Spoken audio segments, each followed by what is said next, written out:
সেলিম ভাই কই ভোট আমাদের সর্বদিক দিয়ে হয়রানি করতেছে। সেটা হলো এই বছরটা যাইয়ে 17 সাল 25 বছর লেবারে দিতাম 300 টাকা, এখন লেবারে দিতে হয় 1000 টাকা 800 টাকা। তাই আমাদের সর্বদিক দিয়া লস।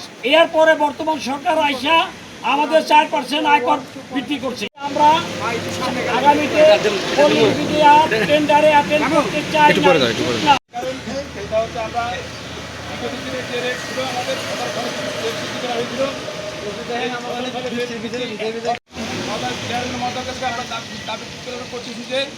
আমরা আমাদের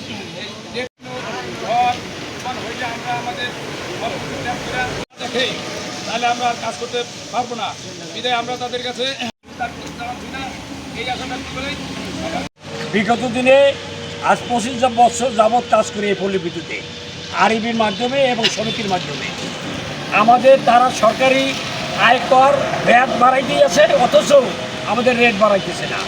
পারবো না আর আমরা কাজে ও যোগদান করব না, এটাই আমাদের দাবি। আমাদের দাবি পূরণ করতে হবে, তাইলে আমরা সবাই সুন্দরভাবে কাজ করতে পারবো ইনশাআল্লাহ। এটা